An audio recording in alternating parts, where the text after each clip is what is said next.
My stepson insulted me in front of my wife and family.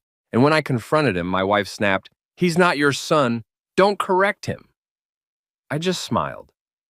The next morning, I canceled his university payments, credit card, and car insurance. Not my son, not my problem. I'm going to tell you about the night I stopped being a father. Not because I wanted to, not because I planned it, but because my wife, the woman I'd loved for 12 years, the woman I'd built a life with, looked me in the eye and told me I wasn't allowed to be one anymore. And if you've ever poured everything you have into someone else's child, if you've ever loved a kid who wasn't yours by blood but became yours by choice, you'll understand what I'm about to say. And if you've ever had that love thrown back in your face like it meant nothing, like those years were just nothing, then you already know how this story ends. But let me start at the beginning, or rather, it's at the end of the beginning. It was a Saturday in October, one of those perfect autumn evenings where the air smells like wood smoke and the leaves are just starting to turn that deep, impossible gold. My wife Jessica and I were hosting dinner, something we did maybe once a month, usually for her side of the family. Her mother Patricia, her sister Diane, Diane's husband Marcus, and of course, Tyler. Tyler, my stepson. 18 years old, freshman at Northwestern, studying business. And the reason I'm telling you this story, I met Jessica when Tyler was 6, a bright-eyed kid with a gap-toothed smile and an obsession with dinosaurs. His biological father had left when he was 3, just walked out one day and never came back. No calls, no birthday cards, nothing. Jessica was working 2 jobs trying to keep them afloat. And when we met at a charity fundraiser where I was speaking about my company's expansion, I saw something in her eyes that I recognized. Exhaustion, determination, pride that wouldn't let her ask for help even when she desperately needed it. I fell in love with both of them. I'm not going to pretend I was some kind of saint. I wasn't trying to rescue anyone, but I had the means to make their lives easier, and I wanted to. More than that, I wanted to be part of their lives. Tyler needed a father figure. I didn't know what I needed, honestly. Purpose, maybe. I'd spent 15 years building a logistics software company from the ground up. And by the time I was 37, I had more money than I knew what to do with and a penthouse apartment that echoed with emptiness. We got married when Tyler was 8. I adopted him legally when he was 9, or tried to. His biological father had to be tracked down to sign away his parental rights. And even then, he did it with a lawyer present and wouldn't look at Tyler, wouldn't even say goodbye to the kid. I remember Tyler asking me in the parking lot afterward, "Why doesn't he want to be my dad?" And I remember kneeling down on that hot asphalt, ruining a $2,000 suit and saying, "I don't know, buddy, but I want to be your dad. If that's okay with you?" He'd hugged me so tight I could barely breathe. The adoption never went through. Technical issues with the original custody agreement, something about jurisdiction and timing. Our lawyer said we could push it, but it would take years and potentially get ugly.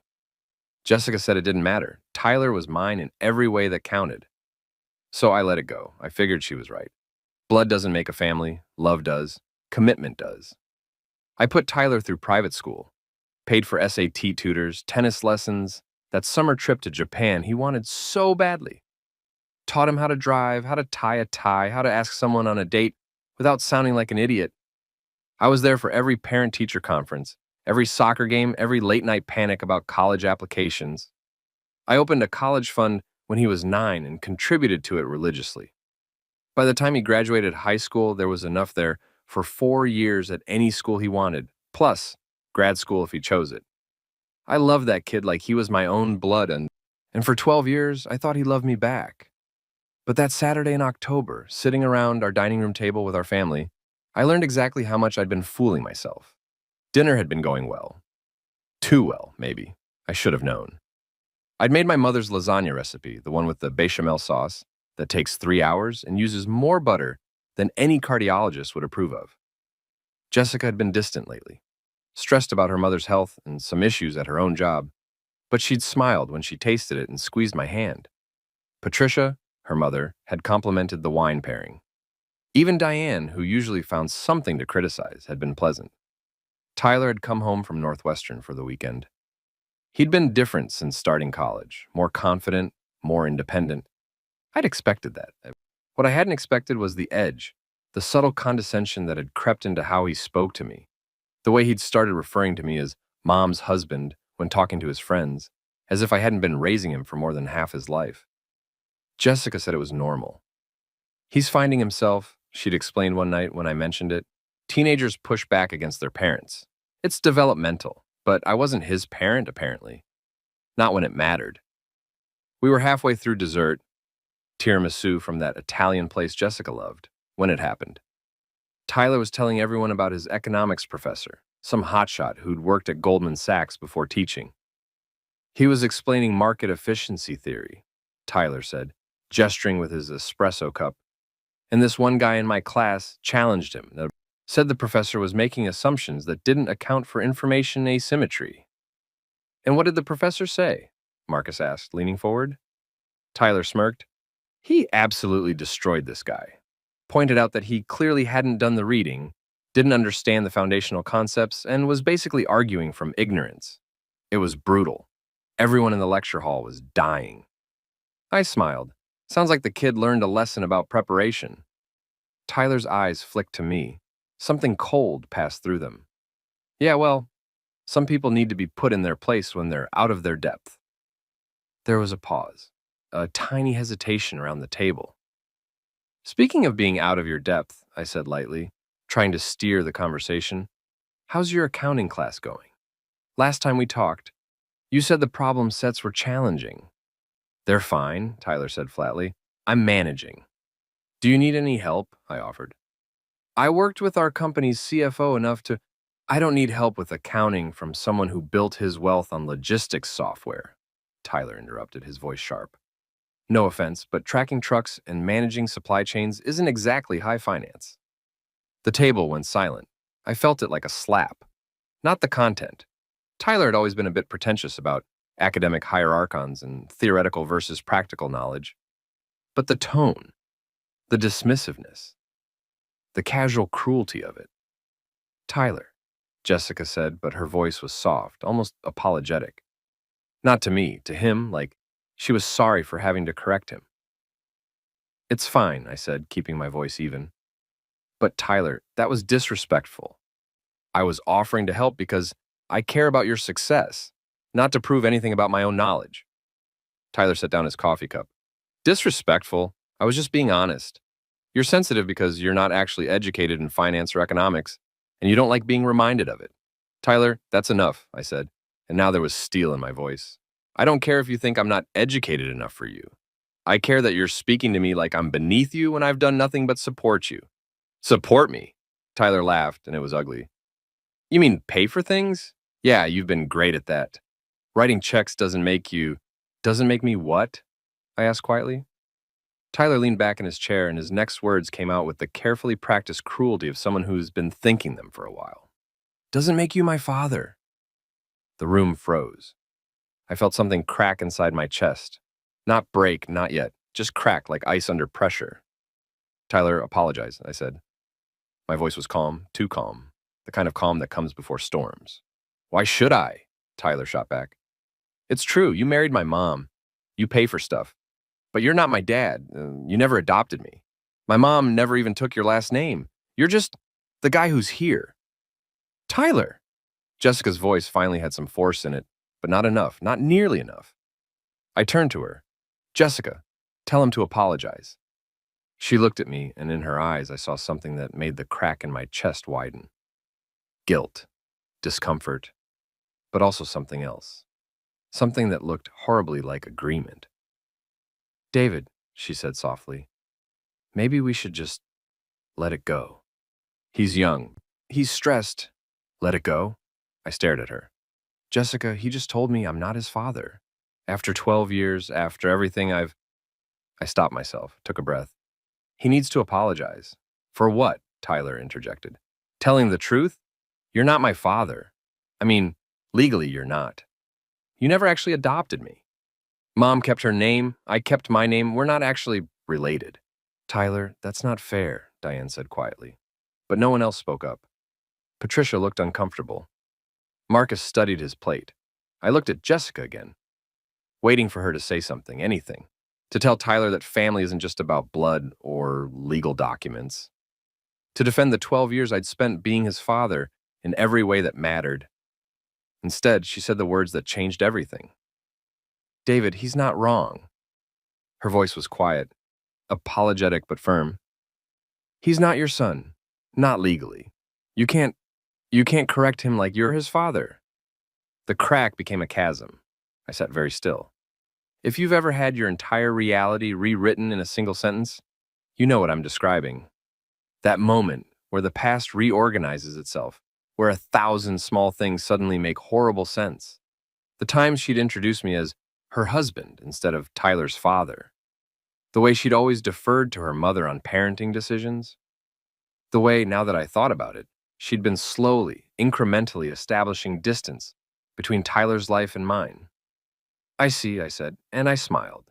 Not a warm smile, not a friendly smile. The smile of a man who's just realized he's been playing a game where no one told him the rules changed. David, Jessica started. I held up a hand. No, you're absolutely right. He's not my son. Legally, biologically, apparently, in any way that matters to either of you. I stood up, carefully folding my napkin and placing it beside my plate. I apologize for overstepping. David, don't be dramatic, Jessica said, and I heard the edge of irritation in her voice. The same edge she used when I was being difficult about her mother's unsolicited advice or Tyler's increasingly expensive requests. I'm not being dramatic, I said evenly. I'm accepting reality. Tyler's your son, not mine. I understand that now. Tyler looked uncomfortable for the first time, like he'd expected more of a fight. Look, I didn't mean... No, you meant exactly what you said. I looked at him directly. And you're right, I'm not your father. I'm just the man who's been paying for your life. That's not fair, Jessica said, standing up now. David, you're twisting what I said. Am I? I asked. You just told me I can't correct him because he's not my son, which means all those years of raising him apparently don't count. So let me ask you something, Jessica. I turned to face her fully. If he's not my son, why am I paying for his university?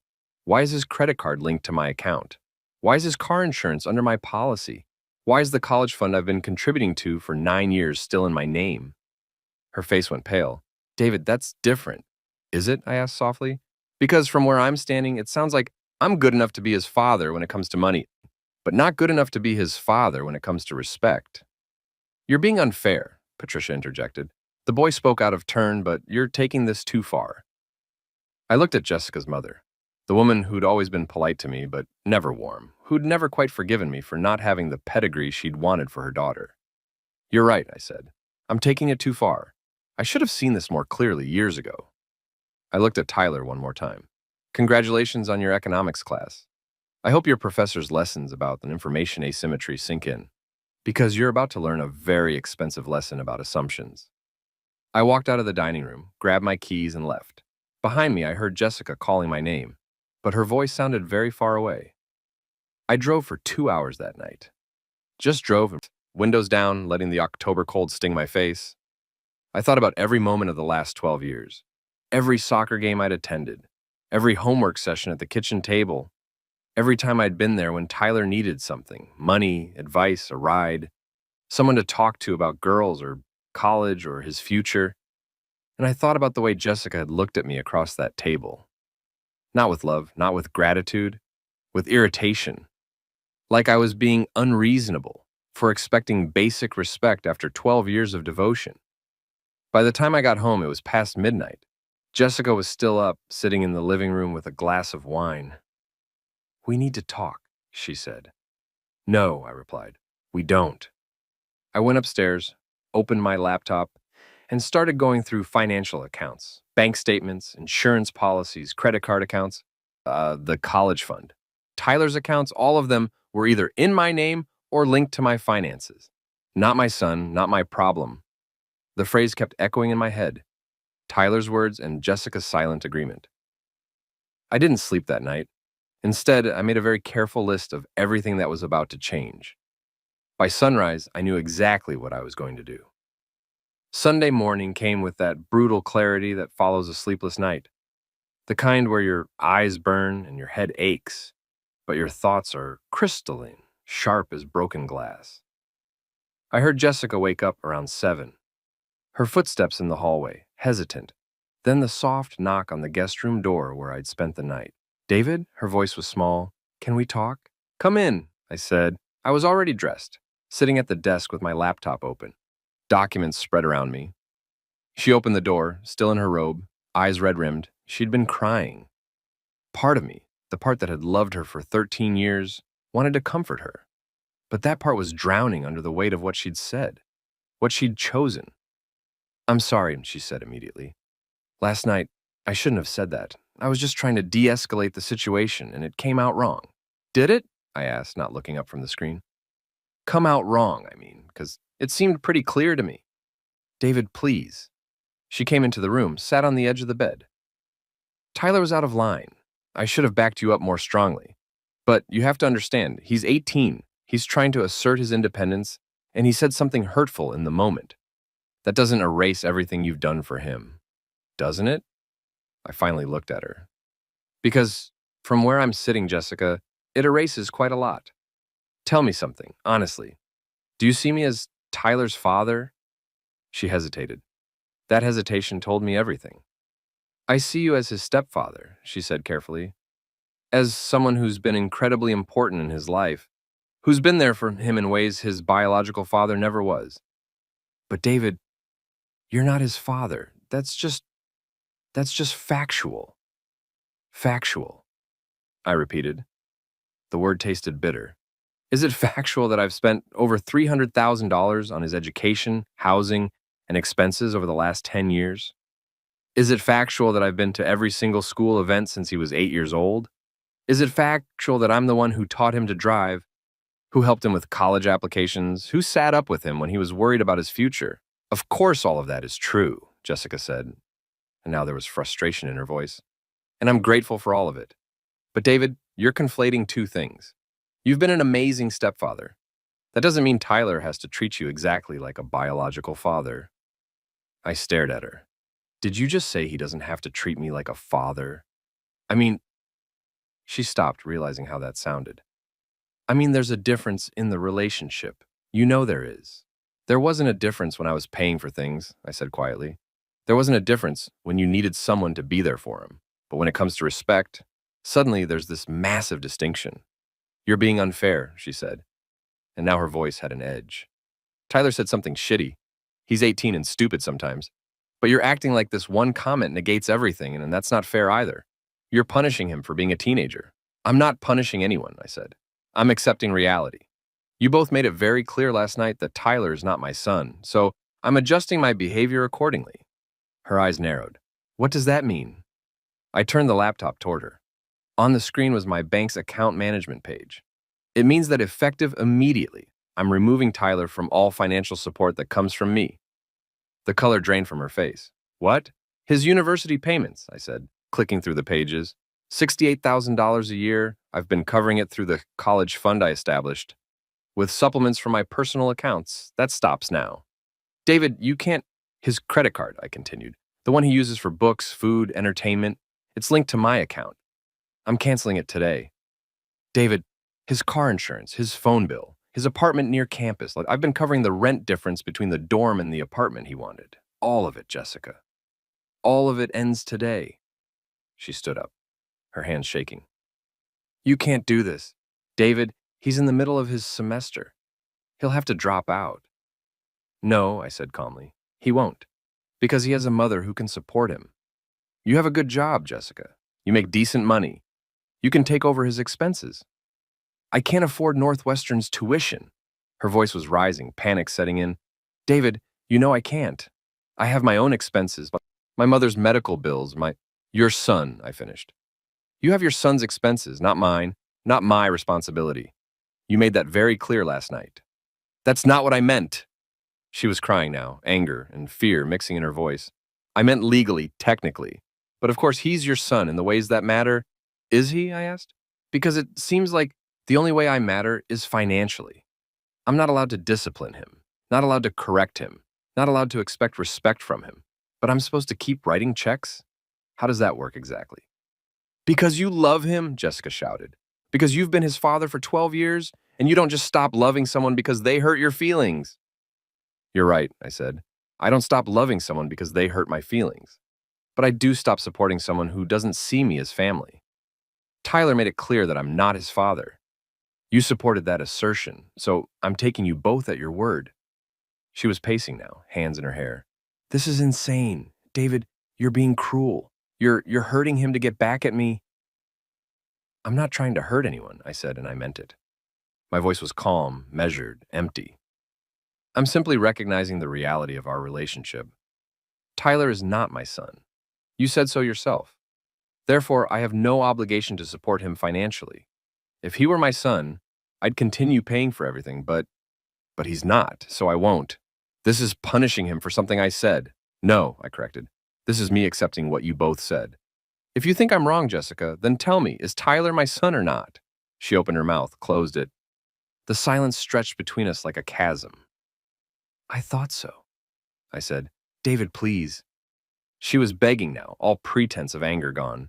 Please don't do this. Yes, Tyler is legally my son, but you've been his father in every meaningful way. That's what I meant last night. You can't just abandon him over one fight. I'm not abandoning him, I said. He has a mother. He has a grandmother who's always been very involved in his life. He has an extended family who will support him. I'm simply stepping back from a role I was told I don't actually have. His college, there are loans, I said. There are scholarships. He's a bright kid. He can figure it out. Or you can take out a second mortgage. Or your mother can help.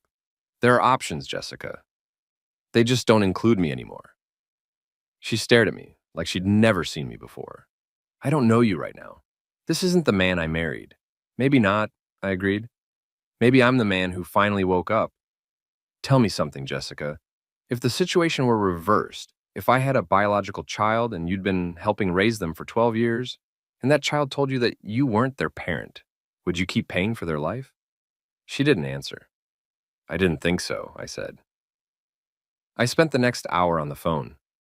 First, I called the bursar's office at Northwestern. I explained that I would be making one final payment, cover the remainder of the current semester, but that all future payments would cease. They transferred me to financial aid. I explained the situation again, carefully, without emotion. They noted it in Tyler's file, then I called the credit card company, canceled the card linked to my account that Tyler had been using. They asked if I wanted to transfer the balance. I said no. The balance was Tyler's responsibility now. Then the car insurance. Tyler's car, a 3-year-old Audi I'd bought him for his 16th birthday, was under my policy. I removed him. The representative asked if I wanted to help him set up his own policy. I said no. Then the phone bill. I downgraded the family plan to just Jessica and myself. Then the property management company for Tyler's apartment. I explained that I would fulfill the current month's rent, but my obligation ended there. They noted it. By the time I finished, it was almost noon. Jessica had disappeared somewhere in the house. I could hear her crying behind our bedroom door. My phone rang. Tyler, I answered. Yes? What the fuck did you do? His voice was shaking with fury. I just got an email from the bursar's office saying my tuition payments are stopping and my credit card was declined. What the actual fuck, David? I did what you asked me to do, I said calmly. I stopped acting like your father. Are you fucking serious right now? You're cutting me off because I hurt your feelings? No, I said. I'm cutting you off because you're not my son. You made that very clear last night, as did your mother. So I'm simply adjusting my financial responsibilities to match the actual relationship we have. This is insane. Tyler's voice was rising. You can't just cut off my tuition in the middle of the semester. I can and I did, I said. I've paid for the rest of this semester, but that's it. Going forward, your mother can handle your expenses, or you can take out loans, or you can work. You're 18, Tyler. You're an adult. Figure it out. My mom can't afford Northwestern. That sounds like a problem between you and your mother. You're doing this to punish me, he shouted, because I said one thing in anger. Did you say it in anger? I asked. Or did you say what you've been thinking for a while? Because it didn't sound like anger to me, Tyler. It sounded like contempt. It sounded like you've been looking down on me for a while now. And last night you finally felt comfortable saying it out loud. Silence on the other end. That's what I thought, I said. For the record, I don't hate you. I'm not trying to ruin your life, but I'm done being treated like an ATM by someone who doesn't respect me. You want to be independent? This is independence. Congratulations. You're a fucking asshole, Tyler said, his voice breaking. After everything my mom did for you, after she loved you, this is how you repay her? I almost laughed. After everything she did for me. Tyler, Do you have any idea what your lives were like before I came along? Your mother was working 2 jobs. You were in a shitty apartment in a bad school district. I didn't marry Jessica because I needed something from her. I married her because I loved her and wanted to help her build a better life. And I loved you like you were my own son. But apparently, that was never enough for either of you. That's not fair. Fair! Now there was heat in my voice. You want to talk about fair? Is it fair that I spent 12 years raising you and you throw it in my face? Is it fair that your mother tells me I'm not allowed to act like your father, but I'm supposed to keep bankrolling your life? You don't get to have it both ways, Tyler. Either I'm your father, with all the rights and responsibilities that entails, or I'm not. You chose. I'm just accepting your choice. I was wrong. He was crying now. Okay, I was wrong. I shouldn't have said that. I'm sorry. Are you sorry? I asked quietly. Or are you sorry that there are consequences? Both. His voice was desperate. Both, okay? I was an asshole last night. I know I was. But David, you can't destroy my life over this. I'm not destroying your life, I said. I'm just not funding it anymore. There's a difference. Please, he begged. Please, I'll apologize. I'll do whatever you want. Just don't do this. Please. I closed my eyes, took a breath. Tyler, do you know what the hardest part of all this is? It's not the disrespect. It's not even what you said. It's that when your mother had the chance to defend me, to tell you that family isn't about blood or legal documents, she didn't. She agreed with you. She told me I wasn't your father and I couldn't correct you. That's what broke me. Not your words, hers. She didn't mean it like that. Yes, she did, I said. And deep down, you know she did. You've both been seeing me as the guy who pays for things, not his family. And I'm done with that role. I'm sorry, Tyler, I really am. But I can't keep doing this. My whole life is falling apart, he whispered. No, I said gently. Your life is just changing. You'll adapt. You're smart and capable. You'll figure it out. But you'll figure it out without me. I hung up. My hands were shaking. I sat down on the guest room bed and put my head in my hands. I'd just blown up everything. 12 years gone. A family destroyed. And the worst part? I knew I was right. I knew that I couldn't keep living in a relationship where I was valued only for my wallet. But knowing you're right doesn't make it hurt less. Jessica appeared in the doorway. Her face was blotchy from crying, but there was steel in her eyes now. You need to undo this, she said. Right now. Call them back. Reinstate everything. We'll all sit down and talk this through like adults, but you cannot destroy Tyler's future because you're angry. I'm not angry. I said, looking up at her. I'm done. There's a difference. Done? She laughed, but it was a bitter, broken sound. Done with what? Our marriage? Our family? Done being treated like I don't matter, I said. Done being told I'm not Tyler's father, but being expected to act like it when it comes to money. Done, Jessica. I'm just done. So that's it? Her voice was rising again. 12 years of marriage and you're throwing it all away over one argument? This wasn't one argument, I said, standing up to face her. This has been building for years. The way your mother treats me like hired help. The way Tyler's been increasingly dismissive. The way you defer to everyone else when it comes to decisions about him. I've felt it happening, Jessica. I just didn't want to see it. Last night, you made me see it. Because I tried to de-escalate a situation. No, I cut her off. Because you told me the truth. You don't see me as Tyler's father. You never really did. I was convenient. I had money and stability, and I was willing to help. But when it came down to it, when you had to choose between defending me and protecting Tyler from consequences, you chose him. As his mother should. But you can't have it both ways. Either I'm family or I'm a checkbook. Choose. She stared at me. I can't believe you're making me choose. I'm not making you choose, I said. I'm asking you to be honest about the choice you already made. We stood there in silence. This woman I'd loved, this life I'd built, all of it crumbling between us like sand. Finally, she spoke, her voice hollow. What do you want me to say, David? Why, that you're Tyler's father? Fine, you're his father. You're the man who raised him. Does that make you feel better? Does that fix this? It would have, I said quietly. Yesterday it would have. Today, I don't know if anything can fix this. So we're done? She asked. Just like that? I don't know, I said honestly. I need time to think, time to figure out if this is something we can come back from. And Tyler? Her voice broke. While you're taking your time to think, what happens to him? He has a mother. I said. He'll be fine. She looked at me like I was a stranger. Maybe I was. Maybe we both were. I need you to leave, she said finally. I can't look at you right now. I nodded. I'll pack some things. Stay at the downtown apartment for a while. I had a small apartment near my office that I used sometimes when I worked late. It was barely furnished, more of a crash pad than a home. But it would do. As I packed a bag, I heard Jessica on the phone, her voice frantic, calling her mother probably, or Tyler, trying to figure out how to fix the financial disaster I'd just created.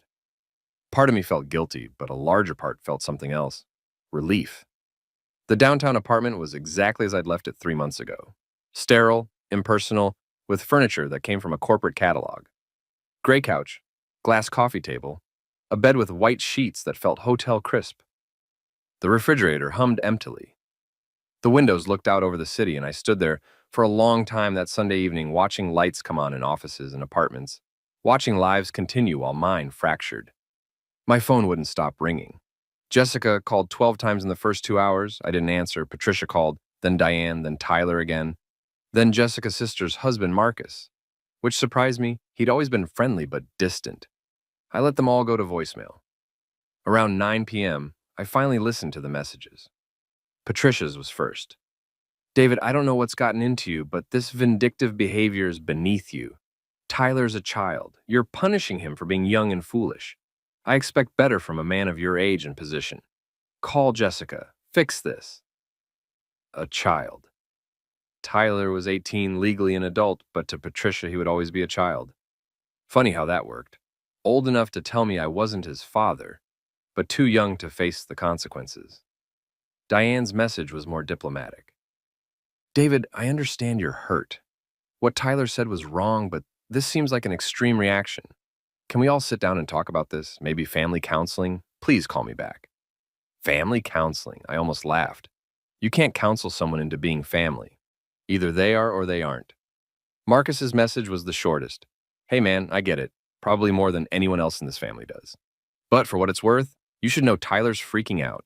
Whatever you decide, maybe let him know either way so he can plan, okay? Tyler's second message was incoherent. Half apologies, half accusations, full of the desperate energy of someone watching their comfortable life collapse. David, please, I'm sorry. I didn't mean it. You have to believe me. I was being a dick. I know I was, but please don't do this. I can't afford... It cut off mid-sentence, like he'd run out of words or courage, or both. Jessica's most recent message was different from the others. Her voice was flat, drained of emotion. David, I understand you need space. I'm asking you to give me until Wednesday. Don't do anything else. Don't make any more changes. Just give me 3 days to figure out the financial situation and talk to Tyler. Then we'll discuss what happens next. Please. 3 days. It seemed both forever and not long enough. I called her back. She answered on the first ring. David. 3 days, I said. Then we talk. Face to face. But Jessica, I need you to understand this isn't negotiable. I'm not reversing the financial decisions. Whatever we discuss Wednesday, that's not on the table. Silence, then. Okay. What else can I say? Her voice cracked. You've made your choice. I'm just trying to prevent my son from having to drop out of school. He's your son, I said quietly, Mom. Not mine. That's what you told me. I know what I said. She sounded exhausted. Wednesday. We'll talk Wednesday. She hung up. I spent Monday in a haze. Couldn't work, couldn't think. I walked to my office, only 15 minutes from the apartment, and sat at my desk, staring at spreadsheets that meant nothing. My assistant Jennifer noticed immediately. Mr. Morrison, are you all right? You look like you haven't slept. Personal issues. I said, I'll be fine, but I wasn't fine. I kept replaying Saturday night, Tyler's smirk, Jessica's words, the way the entire table had gone silent, everyone uncomfortable, but no one willing to defend me. I'd given 12 years to that family, and in one evening I'd learned exactly how little that meant. My phone buzzed. A text from a number I didn't recognize. This is Marcus. Can we grab coffee? No pressure, no lectures, just thought you might want to talk to someone who gets it. I stared at the message. Marcus was Diane's husband. Married into the family same as me, though they'd been together longer, 15 years. He was a patent attorney, quiet and thoughtful, someone who mostly observed family gatherings rather than dominating them. When? I texted back. Now, if you're free, I'm downtown. 30 minutes later, we sat in a coffee shop 3 blocks from my office. Marcus looked tired, his tie loosened, graying hair ruffled like he'd been running his hands through it. Diane's furious with me for meeting you, he said, stirring sugar into his coffee, and says I'm enabling your cruelty. But I told her someone needs to talk to you man to man, and it sure as hell isn't going to be Patricia. Appreciate you coming, I said. He nodded. I'm not here to tell you you're wrong. I'm not here to convince you to change your mind. I'm just here to give you some perspective from someone who's been in the family long enough to see the dynamics. Okay. He leaned back, studied me. How much do you know about Diane's first marriage? I blinked. What? Diane's first marriage, he repeated. Before me. She was married for 18 months to a guy named Brett when she was 23. He had a kid from a previous relationship. Diane tried to bond with the kid, spent time and money, really threw herself into the stepmom role. Brett's ex-wife was a nightmare, alienated the kid against Diane, told the kid that Diane was trying to replace her mom. Brett never stood up for Diane, never set boundaries. And when the kid, who was maybe 7 at the time, told Diane she wasn't her real mom and to stop pretending, you know what Brett said? I shook my head. He told Diane that she needed to accept that some boundaries would always exist, that she wasn't the kid's mother and needed to stop trying to be. Diane was devastated. She'd been paying for the kids' dance classes, helping with homework, showing up to recitals, and Brett just dismissed all of it. What happened? I asked. She left him 3 months later, Marcus said. Told me years later that it wasn't even the kid's comment that broke her. It was Brett's response. The way he made her feel like her love and effort didn't matter because she wasn't the biological parent. The parallel was so obvious it hurt. Why are you telling me this? Because I want you to understand that Diane knows exactly what you're feeling right now. She lived it. And despite that, or maybe because of it, she's still siding with Jessica. I felt something cold settle in my chest. Because she's family. Because she's blood, Marcus corrected gently. And that's what I need you to understand, David. In this family, blood matters more than anything else. It always has. Patricia raised her daughters to believe that family, meaning biological family, comes first. Always. Above partners, above fairness, above basic decency sometimes. Jessica absorbed that. Diane absorbed that. And Tyler learned it by osmosis. So I never had a chance, I said quietly. I'm not saying that, Marcus said. I'm saying you were always going to be fighting uphill. Diane and I don't have kids, so I've never dealt with what you're dealing with. But I've watched how the family operates, and I've seen Patricia undermine me and you countless times, seen how our opinions matter less than anyone with the family bloodline. It's not malicious, it's just how they're wired. That's supposed to make me feel better? No, he said. It's supposed to help you understand that this wasn't about you failing. This was always the dynamic. You could have been the perfect stepfather. Hell, you basically were. And it still would have ended up here eventually. Because to them, you're not Tyler's father. You never were. You were the man who helped Jessica raise her son. I drank my coffee. It had gone cold. Do you think I'm wrong for cutting him off? Marcus was quiet for a long moment. I think you're human. I think you got hurt badly, and you reacted. Is it the kindest thing you could have done? No. Is it understandable? Absolutely. Tyler's 18, David. He's legally an adult. He made an adult choice to disrespect you, and Jessica made an adult choice not to defend you. You're treating them like adults. I'm not sure that's wrong. But, Marcus continued, you need to be really clear with yourself about what you want. Are you doing this to teach Tyler a lesson? Because if so, be prepared for him to learn the wrong lesson. He might learn that money equals love, and withdrawing money means you never loved him at all. He might learn that relationships are transactional, that when someone hurts you, you destroy their stability in return. Or he might learn that respect matters, I said. That you can't treat people like ATMs and expect them to keep funding your life. Maybe, Marcus acknowledged, but that's a hard lesson at 18, especially when he's about to lose everything he's built. His education, his housing, his security, all of it's tied to you. You know that, right? Jessica can't afford Northwestern. Her salary won't cover it. And Tyler's too far into the semester to get financial aid or scholarships in place, so he'll have to drop out. Come home. Probably go to community college, work part-time, figure out a different path. His entire future just changed. Because of his choices, I said. Because of a comment he made at dinner, Marcus countered. Look, I'm not saying he was right, but there's a proportionality question here. Does the punishment fit the crime? I met his eyes. If someone tells you that you're not their parent after you've spent 12 years raising them, how are you supposed to respond? Just keep paying for their life and pretend it didn't happen? Marcus sighed.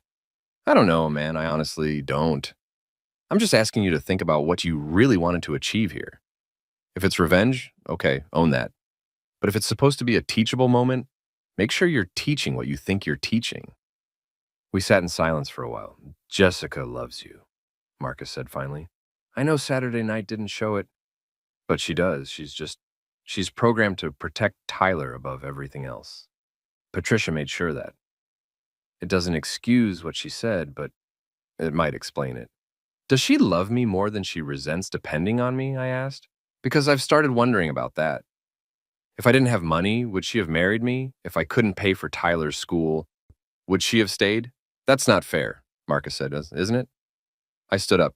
Thanks for the coffee and for the perspective. I mean that. David, Marcus called as I headed for the door. Whatever you decide, and I mean this, don't let them guilt you into ignoring your own pain. You're allowed to hurt. You're allowed to set boundaries. Just make sure you can live with the consequences. I nodded and left. Tuesday was worse than Monday.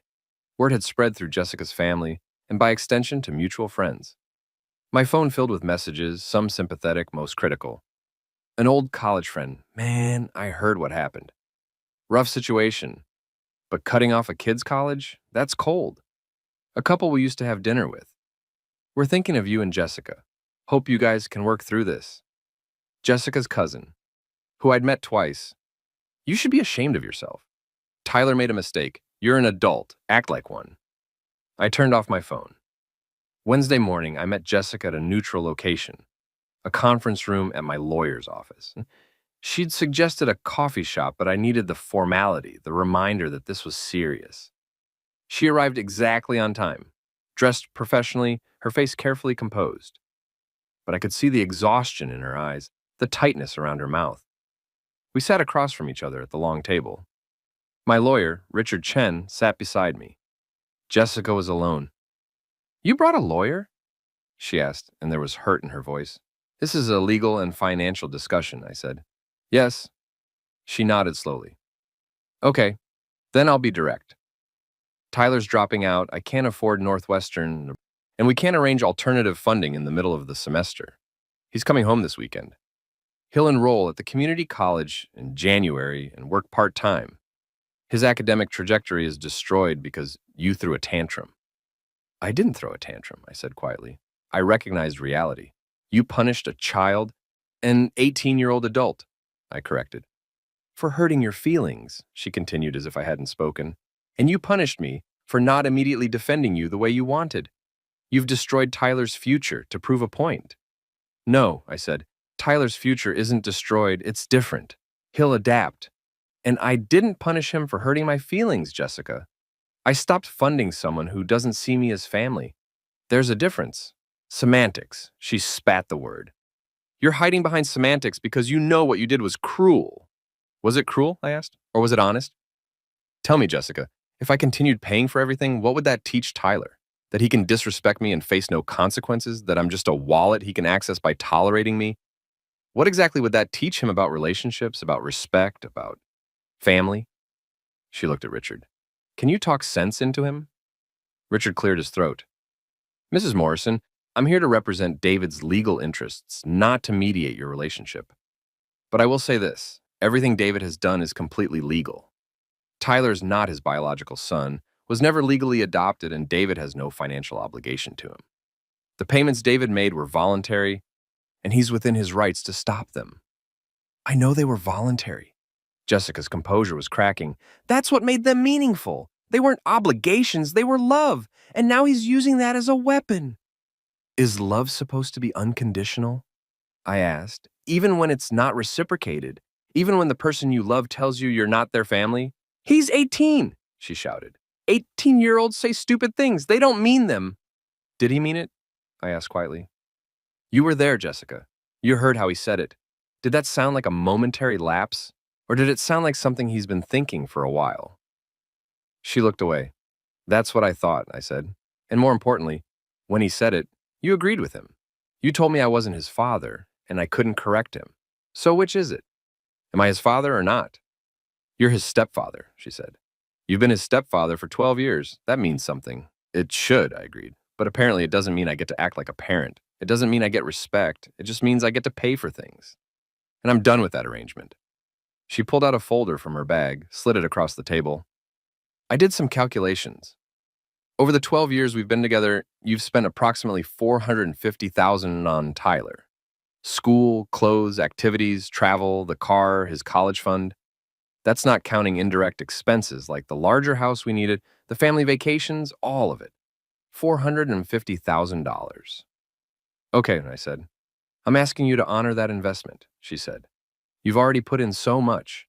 3 more years of college is maybe another $200,000. That's it. Then he's done, he's independent, and you'll never have to support him again. Please, David, don't throw away your investment now. I looked at the number on her paper. 450,000. $500,000 near enough. She'd calculated it. Turned 12 years of love into a spreadsheet. That's your argument? I asked. That I've already invested so much I should invest more? I'm asking you to see it through, she said. You've been his father for 12 years. I thought I was his stepfather. Don't do this, she pleaded. Don't twist my words, you know what I mean. I don't think I do, I said, because it seems like you're using father and stepfather interchangeably depending on what you need from me. When you want money, I'm his father. When I want respect, I'm just his stepfather. You can't have it both ways. Richard leaned forward. Mrs. Morrison, perhaps we should discuss the marital assets and separation of finances. Jessica's face went pale. Separation? David, are you leaving me? I hadn't been sure until that moment. But sitting there, looking at her, seeing the way she'd calculated my love into dollars, the way she was negotiating like this was a business transaction. I don't know, I said honestly. I don't know if we can come back from this. Because of Tyler? Her voice broke. You're leaving me because of my son? Because of how you see me? I corrected. Jessica, do you love me? Or do you love what I can provide? How can you ask me that? Tears were streaming down her face now. I've been with you for 13 years. I've built a life with you. You've benefited from me, I said. And there's nothing wrong with that. But when it came down to choosing between me and Tyler's feelings, you chose Tyler. When it came down to defending our relationship or protecting Tyler from consequences, you chose Tyler. Every time, you choose Tyler. And I understand that. He's your son. But where does that leave me? It leaves you as my husband, she said desperately. As my partner, as the man I love. Do you? I asked. Love me? Yes. Then why couldn't you tell Tyler that I'm his father? Why couldn't you defend me when he disrespected me? Why did you tell me I couldn't correct him? Because I was trying to keep the peace. At my expense, I finished. You were willing to sacrifice my dignity, my feelings, my place in the family, all to avoid conflict with Tyler. That's not love, Jessica. That's convenience. She stood up, pacing. This is insane. One bad night, and you're ready to throw away everything? It's not one bad night, I said. It's 12 years of slowly being pushed to the margins, of your mother dismissing my opinions, of Tyler growing more disrespectful as he got older, of you deferring to everyone else when it comes to family decisions. I've felt it happening, Jessica. Saturday night just made it impossible to ignore. So what do you want? She asked. Tell me what you want, and I'll do it. I want honesty, I said. I want to know if you see me as an equal partner in this marriage or as a provider. I want to know if Tyler actually respects me or if he's just been tolerating me for the benefits. And I want to know if you're capable of choosing me, even when it means difficult consequences for Tyler. That's not fair. Yes, it is, I said. It's completely fair. You're his mother. I respect that. But I'm supposed to be your husband, your partner. And partners defend each other. You didn't. Silence filled the room like smoke. Finally, Jessica spoke, her voice small. What happens now? Richard will draft a separation agreement, I said. We'll divide assets equitably. You'll keep the house. It's in both our names, but I'll sign it over to you. I'll move my things out by next week. We'll file for legal separation, and after the waiting period, we can decide about divorce. You've already decided, she said dully. You've already given up. No, I said. You decided on Saturday night. I'm just accepting it. She looked at me for a long moment, and I saw something break behind her eyes. I really did love you, she said. I know you don't believe that now, but I did, I do. I believe you loved what I gave you, I said. The security, the lifestyle, the help with Tyler, but I don't think you loved me. Not the way I needed to be loved. She grabbed her purse, the folder with her calculations. At the door, she turned back. Tyler's life is ruined because of you. I hope you can live with that. Tyler's life isn't ruined, I said quietly. It's just harder now. He'll survive. And maybe he'll learn something. He'll learn that love is conditional, she said. That when someone disappoints you, you abandon them. Great lesson, David. She left. Richard exhaled slowly. That was rough. Yeah. Are you sure about this? He asked. Because once we file, it gets complicated. Emotions get harder. If you want to reconcile, now is the time. I thought about it, really thought about it. 12 years of my life, a family I'd loved, a kid I'd raised.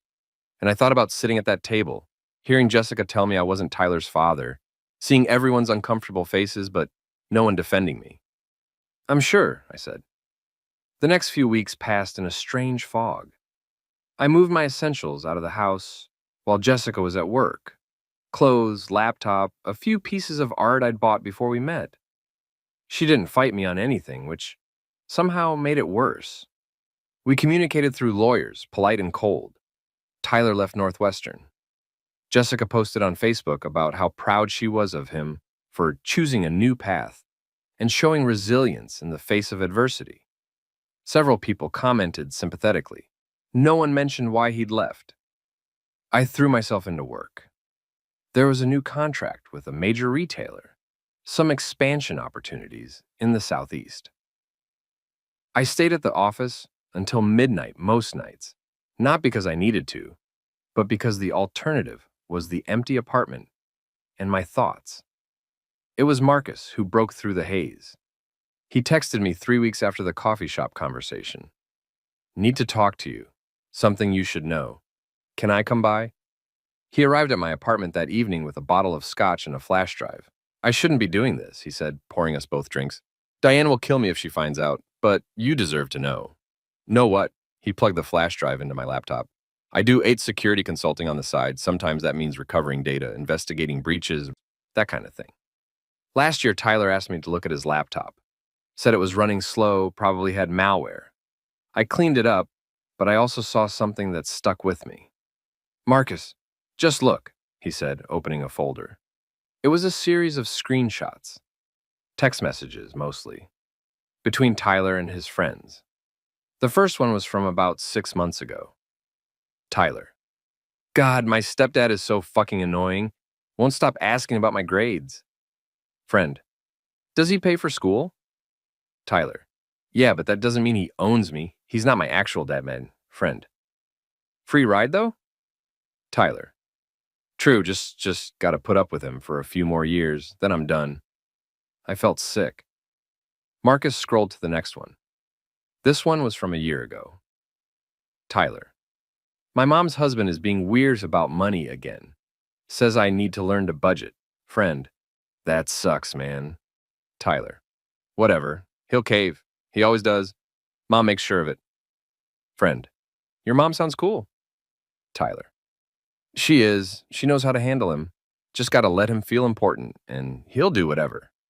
The next screenshot was worse. From 2 years ago, when Tyler was 16, Tyler. Sometimes I wonder what my life would be like if my mom hadn't married a rich guy. Friend. You'd be broke, lol. Tyler. True, I guess that's the only good thing about him. The money. Friend. Does he know you feel that way? Tyler. No way. I play the good son role. It's not that hard. Just show up to dinners, say thank you, act grateful. He eats that shit up. I closed the laptop. Couldn't look anymore. There's more, Marcus said quietly, but you get the idea. David, he's been using you for years. And Jessica, He hesitated. What about Jessica? He opened another folder. This one was a series of texts between Jessica and her mother, Patricia. They were recent, from just a few weeks before the Saturday night dinner. Jessica. David's been asking about Tyler's attitude again, says he's been disrespectful. Patricia. Is he being unreasonable? Jessica. I don't know, Mom. Tyler has been a bit sharp lately. But David's so sensitive about the father thing. Patricia. Tyler's your son. David needs to remember that. He married you, not Tyler. Jessica. I know, but David's done a lot for us. I feel guilty sometimes, Patricia. Guilty? Jessica, you gave that man a family. You gave him purpose. Don't ever feel guilty for accepting his help. That's what partners do, Jessica. Sometimes I wonder if he resents supporting Tyler, Patricia. If he does, that's his problem. Tyler is your son, your priority. Don't let David make you feel bad for protecting your boy. Jessica. You're right, I just hate the tension. Patricia. Then don't create any. Keep the peace. David will get over it. I felt something inside me die. Some last hope that maybe I'd been wrong. That maybe Jessica really did see me as family. Where did you get these? I asked. Jessica's laptop, Marcus admitted. She asked me to look at it last week, said it was acting up. I saw the messages. I wasn't looking for them, but once I saw them, he shrugged. I couldn't unsee them. Diane doesn't know you're here? God, no, he said. She'd divorce me herself. But David, you need to see this. You need to understand that this wasn't one bad night. This was years of them seeing you as a resource. Tyler learned it from Jessica, and Jessica learned it from Patricia. You were never family to them. You were a checkbook, I finished. Yeah. I sat there for a long time, the scotch burning in my throat. Part of me wished Marcus hadn't shown me, wished I could maintain some illusion that maybe Tyler had loved me, that maybe Jessica had truly seen me as a partner. But this was clarity, brutal, painful clarity. Thank you, I said finally, for showing me. I'm sorry. Marcus said, I really am. You deserve better than this. After he left, I sat alone in my apartment, staring at the screenshots on my laptop, reading them over and over, like if I read them enough times, they might change, might say something different. They didn't. Tyler had been using me for years, consciously, deliberately, cynically. And Jessica had been enabling it. With her mother's encouragement, the whole family had been in on it, really. Treating me like the help, the convenient wallet who could be manipulated with a little gratitude and the illusion of belonging. I thought about all those years, all those moments I'd treasured. Teaching Tyler to drive, helping him with college essays, being there when he was nervous about his first date. Every moment I'd thought we were building something real. And he'd been laughing about it with his friends, playing the good son role, putting up with me for the money.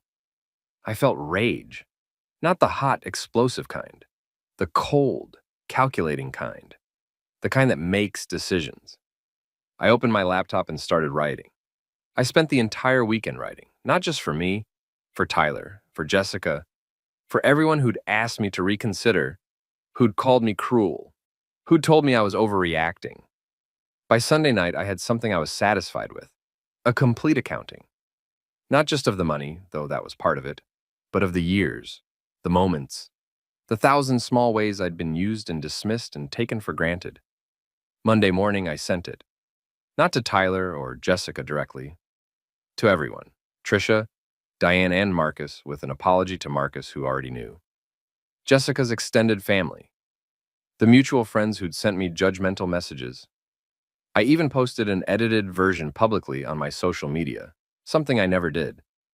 The title was simple, The Cost of Being a Convenient Father. It started with the screenshots Marcus had given me. Tyler's messages, dated and time-stamped. The ones where he talked about playing the good son role for money. The ones where he called me annoying and said he couldn't wait to be done with me. The ones where he laughed about manipulating me. Then came Jessica's messages with Patricia. The ones where they discussed managing me, keeping me happy enough to keep paying, treating my feelings as inconvenient obstacles rather than valid concerns. Then came the accounting. Not the simple $450,000 Jessica had calculated. A complete breakdown. Private school tuition, ages 8 to 18, 212,000. SAT tutoring and academic support, 15,000. Athletic equipment, team fees, tennis lessons, $28,000. Show college prep, application assistance, $8,000. Summer programs, coding camp, Japan trip, Pincer 2,000 college fund principal contributions. 180,000 first year Northwestern before I stopped. 70,000 Audi purchased at 16. 40,000 car insurance, maintenance, gas allowance, $18,000 phone bills, 10 years, $12,000 clothing, electronics, entertainment. $55,000 estimated family vacations, upgraded accommodations, activities, 95,000 estimated medical, dental, premium insurance, braces, etc. 8,000 miscellaneous, birthday gifts, graduation, etc. 30,000 estimated total, $851,000, nearly $1 million. I let that sink in. Then I continued. For 12 years, I believed I was building a family. I believed that love and commitment mattered more than biology. I believed that showing up day after day, year after year, made me a father in every way that counted. I was wrong. Not because biology matters more than love, but because love has to be mutual. And the truth, as evidenced by Tyler's own words, is that I was never family to him. I was a source of funding, a convenient resource to be managed, manipulated, and endured until he no longer needed me. When Tyler told me I wasn't his father at that family dinner, he wasn't being cruel in the moment. He was finally being honest about how he'd felt for years. And when my wife Jessica told me I couldn't correct him because he wasn't my son, she wasn't de-escalating a situation. She was revealing the truth about how she'd always seen me. I'm sharing this not for sympathy, but for clarity. Many of you have reached out to tell me I was cruel to cut off Tyler's funding, that I overreacted, that I'm punishing a child for being young and foolish. Let me be clear. Tyler isn't a child. He's 18 years old enough to understand the consequences of his words, old enough to have been deliberately manipulating me for years, as his own messages show. And I didn't punish him. I simply stopped pretending we had a relationship we never actually had. He has a mother who loves him and will support him. He has a grandmother who will help however she can. He has a family that has always seen him as their priority. What he doesn't have anymore is access to my money. Because I'm not his father, he made sure I understood that. To those who suggested I was being transactional, that I was proving love is conditional. You're right.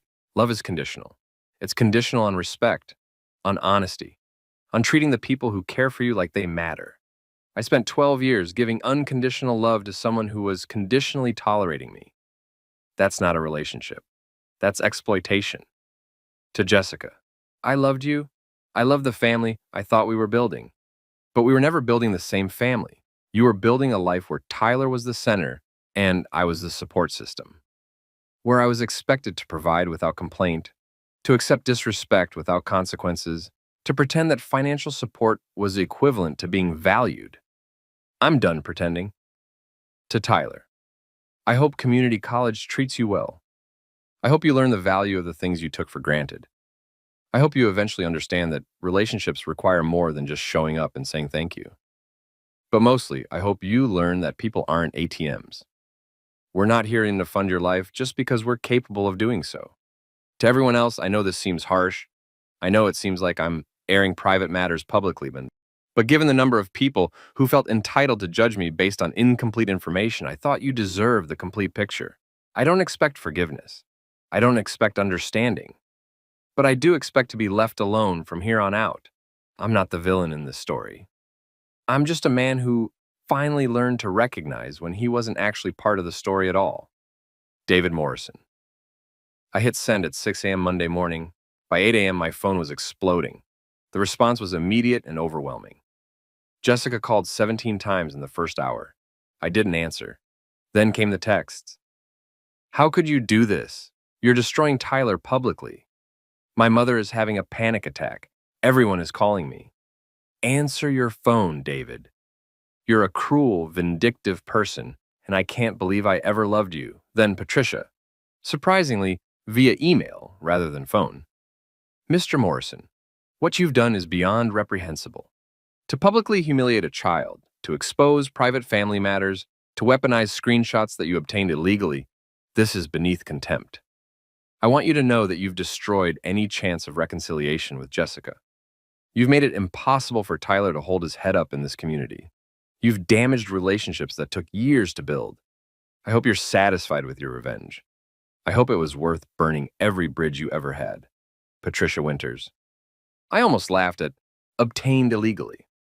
Marcus had given them to me, and they were Tyler's own words. But facts didn't matter to Patricia. They never had. Diane's message was different. David, I understand you're hurt. I even understand why you cut off Tyler's funding. But this, publishing everything publicly, that's too far. You've humiliated my nephew. You've embarrassed my sister. You've made our family look terrible to everyone we know. Was that really necessary? You could have handled this privately. You chose to make it a spectacle. That speaks to your character more than anything Tyler said in a private text. I'm disappointed in you. Diane Marcus sent a single text. Shit, man. I didn't think you'd go public. You okay? But the messages I didn't expect came from other people. Dozens of them. People I barely knew or didn't know at all. I was in a similar situation with my stepkids. Thank you for putting into words what I couldn't. My ex-wife did the same thing to me, used me for money while her kids treated me like garbage. I'm sorry you went through this. As a teacher, I see this dynamic all the time. Step-parents aren't respected the way they should be. You did the right thing. I'm a family therapist, and I want you to know that your response, while painful, was emotionally healthy. You set boundaries. That's not cruel, that's necessary. My stepson is 14 and starting to act like Tyler did.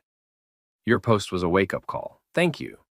The public response on social media was mixed, but surprisingly supportive. My post had been shared hundreds of times. Comments ranged from, "This man is petty and cruel," to "Finally someone says what we're all thinking about entitled kids and the parents who enable them." Someone started a Reddit thread about it. It went viral.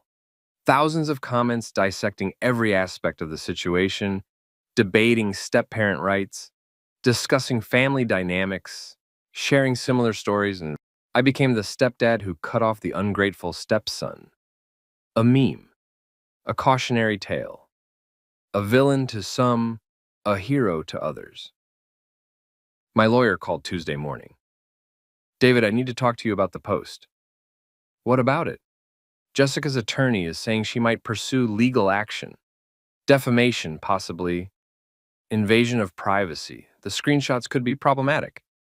They're Tyler's own words, I said. How is it defamation if it's true? Truth is a defense, yes, Richard said carefully. But there's still the question of whether you had the right to share private communications. And Jessica's attorney is arguing that you've damaged Tyler's reputation, which could affect his future job prospects, education opportunities, etc. So they want to threaten me into taking it down? They want to scare you, Richard said. Whether they'd actually file suit is another question. It would require them to litigate all of this in court, which means everything would become public record anyway. But I need you to be prepared for that possibility. Let them file, I said. I stand by everything I wrote. David, Richard, if they want to take me to court, fine. We'll present all the evidence. Every text, every conversation, every instance of me being used and dismissed. I'll happily make it all public record. He was quiet for a moment. Okay, I'll prepare accordingly. But think carefully about whether this is the hill you want to die on. It was. Jessica showed up at my apartment Thursday evening. I'd half expected her, so I wasn't surprised when the doorman called to ask if I wanted to allow her up. Sure, I said. She looked terrible. Dark circles under her eyes, hair pulled back messily, wearing sweatpants and one of my old sweatshirts. She looked like she'd been crying for days. Can I come in? She asked. I stepped aside. We sat in my living room, the same spot where Marcus had shown me the screenshots. The irony wasn't lost on me. You destroyed us, she said without preamble. Tyler can't show his face anywhere. My mother had to take blood pressure medication. Diane isn't speaking to me.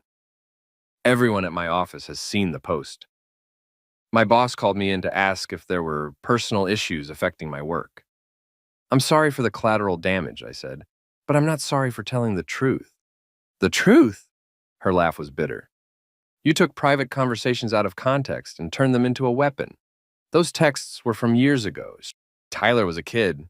He was 16, 17, I interrupted. Old enough to know what he was saying, old enough to mean it. And my conversation with my mother, you made it sound like we were plotting against you. I was venting to my mother, David. That's what daughters do. You were discussing how to manage me, I said, how to keep me compliant, how to make sure I kept paying without complaint. That's not venting, Jessica. That's strategy. She stood up, paced. You want to know the truth? Fine, here's the truth. Yes, I was grateful for your money. Yes, it made our lives easier. Tyler's life especially. But that doesn't mean I didn't love you. That doesn't mean the last 12 years were fake. Weren't they? I asked. Because from where I'm sitting, I was playing a role in a script I never saw. The generous provider. The supportive stepfather. The man who should be grateful that you let him be part of your family. But the moment I stepped outside that role, the moment I had expectations of my own, it all fell apart. That's not fair. Stop saying that. I stood up too, suddenly angry. Stop telling me what's fair. You know what wasn't fair? 12 years of being treated like a second-class member of my own family. Being told I couldn't correct Tyler because he wasn't my son, while simultaneously being expected to fund his entire life. That wasn't fair, Jessica. What I did was just honest. You humiliated Tyler. Tyler humiliated himself. My voice was rising.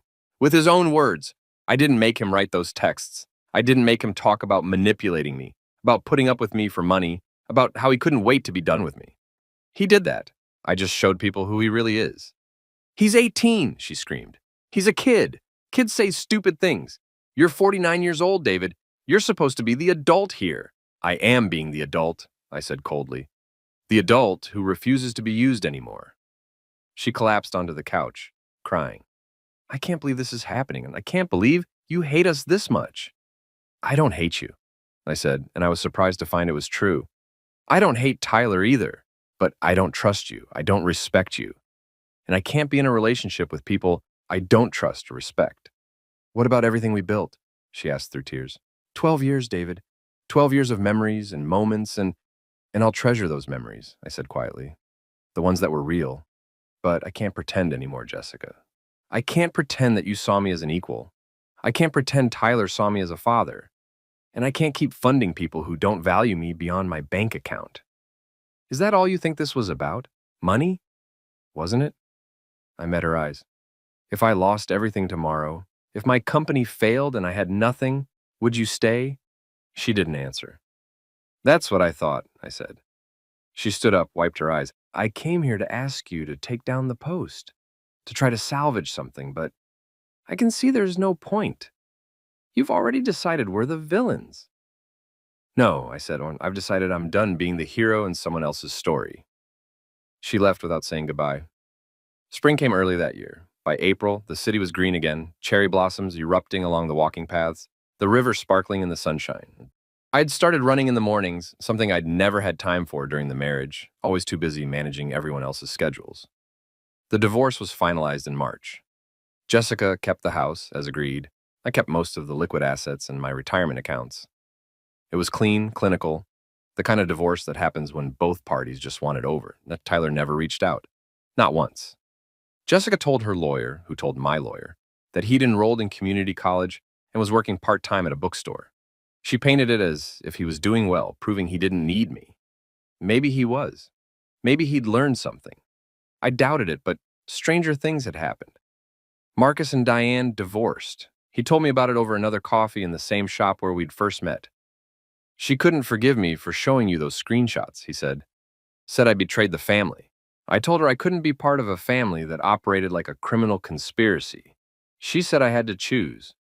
So I chose honesty. I'm sorry, I said.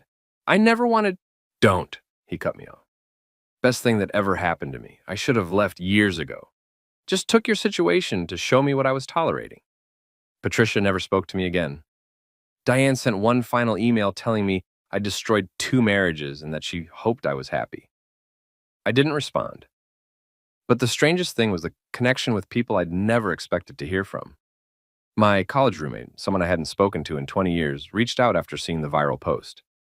Man, I went through something similar with my ex-wife's daughter. I wish I'd had your courage to walk away when I did. A former employee, a woman who'd worked for my company 5 years ago, sent a message. My stepfather was like you. Tried so hard, gave everything, got treated like garbage by my mom and me. I was awful to him. Your post made me realize what an asshole I was. I called him yesterday. We talked for 3 hours. Thank you for that. People shared their own stories. The step-parent who paid for everything and got no respect. The parent who watched their new spouse undermine them constantly. The adult children who realized too late what they'd taken for granted. I became a symbol of something. I wasn't sure what exactly. Either the cautionary tale of a man who couldn't forgive, or the inspiration for people learning to set boundaries, maybe both. In May, I did something I'd been thinking about for months. I started a foundation, the Morrison Family Scholarship Fund. It was designed specifically for students in community colleges or transitioning from failed four-year programs. Kids who'd had their educational paths disrupted and needed help getting back on track. The irony wasn't lost on me. I wouldn't pay for Tyler's education directly, but I'd help dozens of kids in similar situations. People said I was being petty. Maybe I was, but it felt right. The first recipient was a young woman named Sarah who'd had to drop out of a private college when her parents divorced and could no longer afford tuition. She wrote me the most beautiful thank you letter, talking about how she'd thought her dreams were over, how this scholarship had given her hope. I cried reading it. Not sad tears, something else. Catharsis, maybe. Evidence that money could mean something when it was appreciated, when it was valued, when the person receiving it saw you as more than just a resource. I dated a little, nothing serious.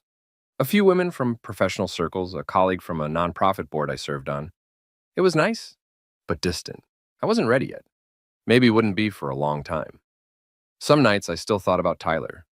Wondered how he was doing, if he ever thought about me, if he understood now that the comfortable life was gone, what he'd taken for granted. If he'd learned anything or if he'd just resented me more, I'd never know. And I was learning to be okay with that. One Saturday in late May, I was at a coffee shop working on my laptop. Old habits die hard. When someone approached my table. David Morrison? I looked up. A woman in her 30s, professional clothes, kind eyes. Yes? I'm Dr. Caroline Webb. I'm a family therapist. I've been following your story since it went public. I hope this isn't too forward, but I wanted to meet you. Okay, I said cautiously. She sat down across from me. I want you to know that you did the right thing, not just for you, for Tyler, too. That's not the consensus opinion, I said dryly. No, she agreed, but it's the professional one. I've worked with dozens of blended families over the years, and one of the most damaging dynamics is the one you described, the step-parent as provider, never as parent. It creates entitled children and resentful step-parents, and it usually ends exactly how yours did. So you're saying this was inevitable? I'm saying that without boundaries, yes. You were being used whether Jessica consciously realized it or not. Tyler was learning that manipulation works, that pretending to care is sufficient as long as the money flows. You cutting him off wasn't cruel. It was the first authentic interaction you'd had in years. He probably doesn't see it that way. Of course not, she said. He's 18 and lost his meal ticket. But in 10 years, 20, he might understand, or he might not.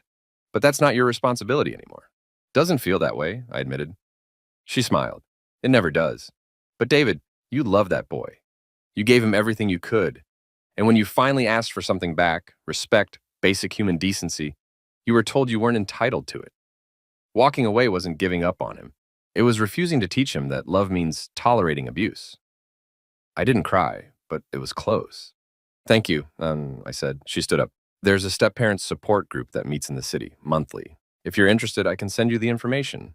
It's mostly people who are still in the thick of it, but some are like you on the other side. It might help.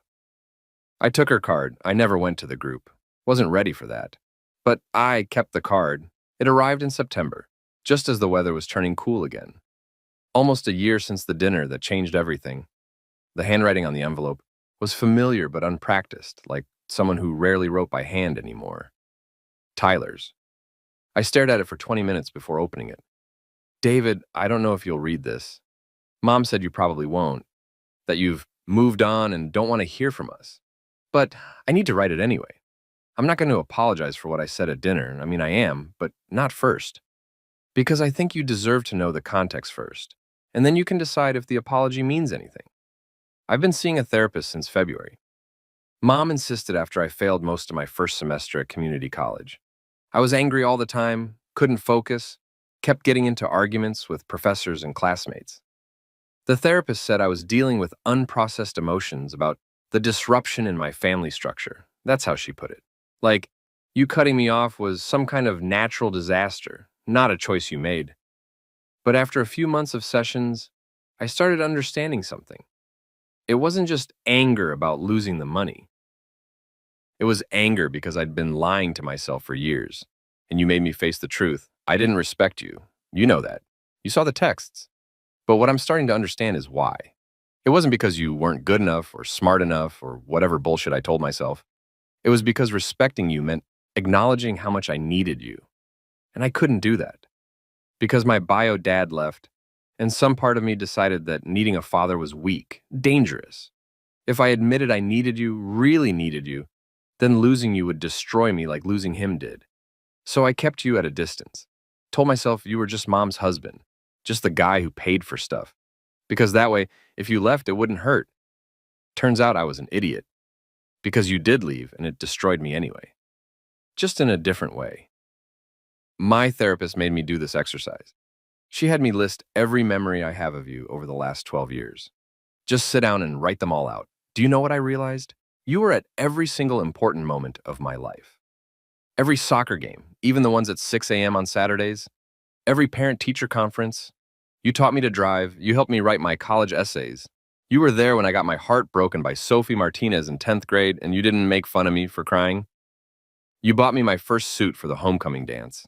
You taught me how to tie a tie, how to shake hands properly, how to talk to adults without sounding like a dumbass. You were my father. In every way that actually matters, you were my father. And I treated you like you were nothing. The worst part is, I knew it. While I was doing it, while I was texting my friends about just putting up with you for a few more years. Part of me knew I was being a piece of shit, but I did it anyway, because it was easier than being vulnerable, easier than admitting I loved you. When you cut me off, I was furious. Told everyone you were vindictive, cruel, petty. Mom agreed with me. Grandma Patricia was ready to hire a lawyer. Everyone told me you were the villain. But then I started community college.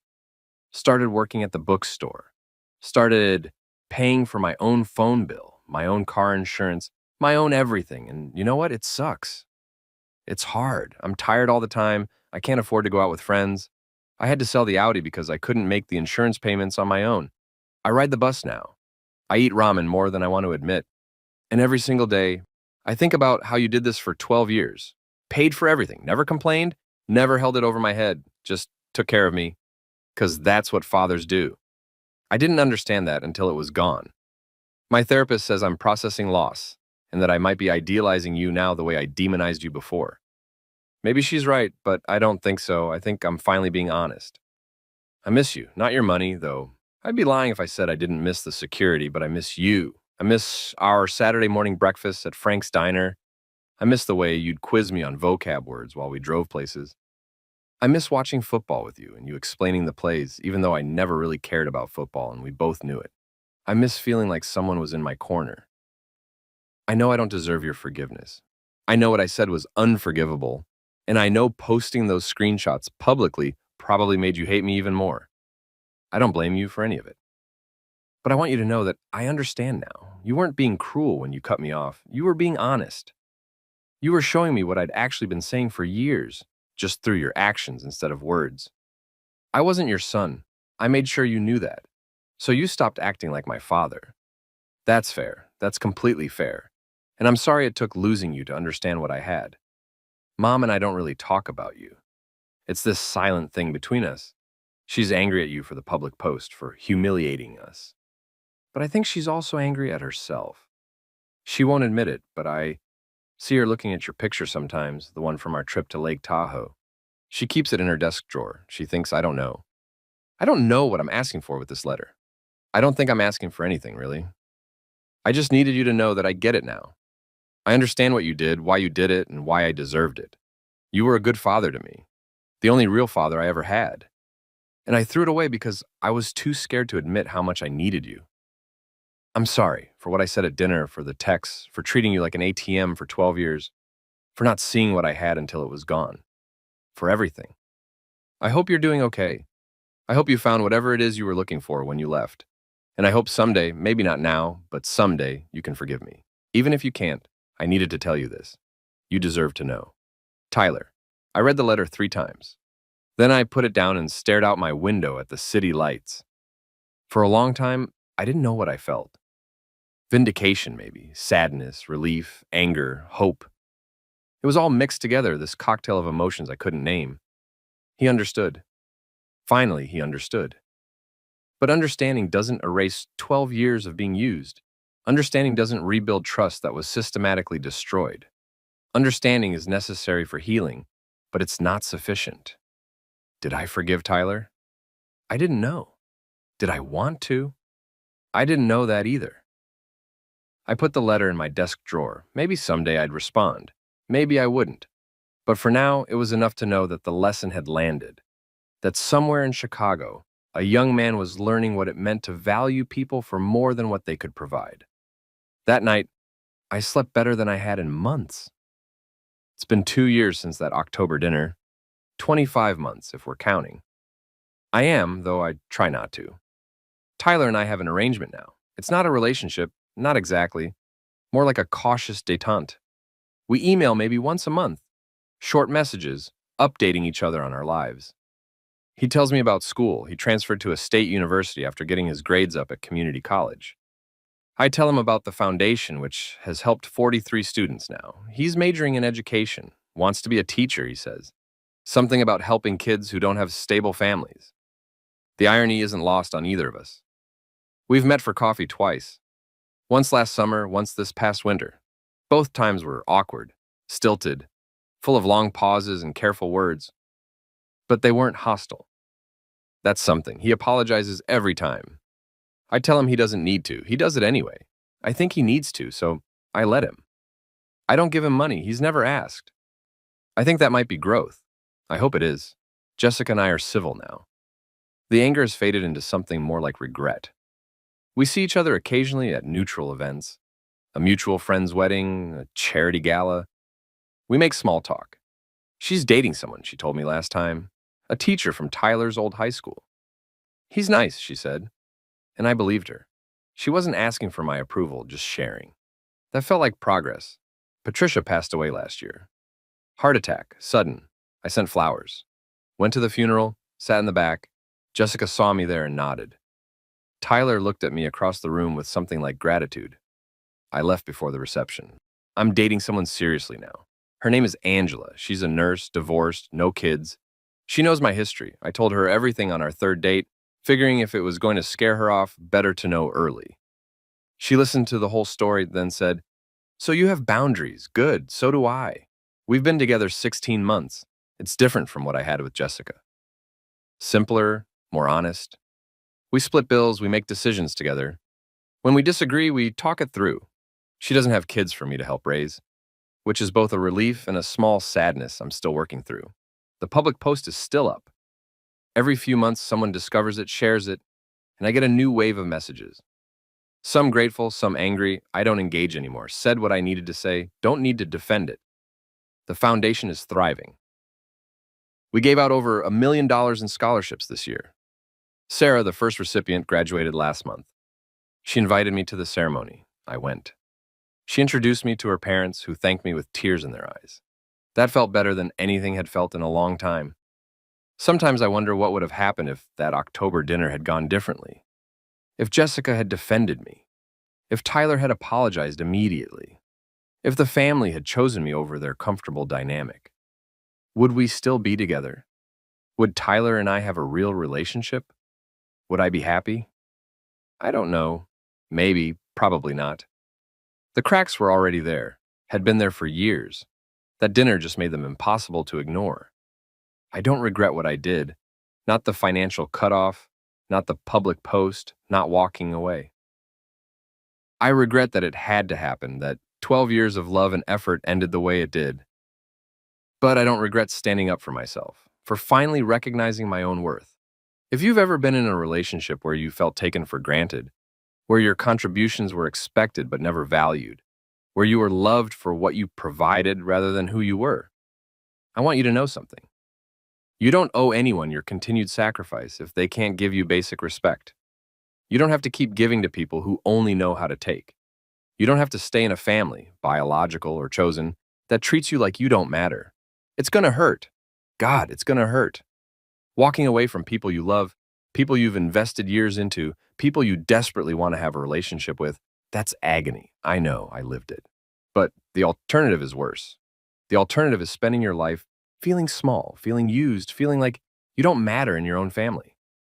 The alternative is teaching the people you love that it's okay to treat you poorly, that there are no consequences for disrespect, that love means you'll absorb whatever they dish out. That's not love. That's martyrdom. And martyrdom doesn't change anyone's behavior. It just makes you bitter and them entitled. Tyler learned something from what happened. It took losing everything I'd given him. But he learned. He learned to value people for more than their utility. He learned that respect is a requirement, not an optional bonus. He learned that actions have consequences, that words matter, that relationships require reciprocity. Would he have learned that if I'd just accepted his disrespect and kept paying for his life? I don't think so. Sometimes the most loving thing you can do is let someone face the natural consequences of their choices. That doesn't make it easy, it doesn't make it painless, but it makes it right. I'm okay now. Not happy all the time, not without regrets, not perfectly healed. But okay. I wake up in the morning without that tight feeling in my chest, wondering if today's the day someone will take me for granted again. I have relationships that feel equal, where I'm valued for who I am rather than what I can provide. I have purpose that doesn't depend on anyone else's validation. I have my self-respect back. And if I had to do it all again, knowing how much it would hurt, knowing what I'd lose, I'd make the same choice. Because at the end of the day, the only relationship that matters more than all the others is the one you have with yourself. And I couldn't look myself in the mirror while being treated the way I was being treated. So I stopped. I walked away. I set the boundary that needed to be set. And I survived. You will too. Tyler sends me a message tonight as I'm finishing writing this. Just one line. Thank you for not giving up on me. Even when you gave up on us, somehow you still didn't give up on me. I stare at it for a long time. Maybe he's right. Maybe refusing to enable him, refusing to fund his disrespect, refusing to pretend we had a relationship we didn't. Maybe that was a form of not giving up, of caring enough to let him fall, knowing he might learn to fly. Or maybe it was just me protecting myself, taking care of my own wounds instead of bleeding for someone else. Maybe it was both. I don't respond tonight. Maybe tomorrow, maybe next week. That's the thing about boundaries. You get to decide when and how to engage. You get to protect your own emotional space. It's not cruel. It's not cold. It's just honest. And after 12 years of lying to myself about what I meant to that family, honesty feels like freedom. If you've ever felt the way I felt, invisible, taken for granted, valued only for what you could provide, please hear this. You matter. Not because of what you can do for other people, but because you exist. Because your feelings are valid. Because you deserve respect and reciprocity and to be valued for who you are. Don't wait 12 years to learn that like I did. Set the boundary. Have the hard conversation. Walk away if you need to. You'll survive, I promise. And on the other side of that pain, you might find something you didn't even know you were missing. Yourself.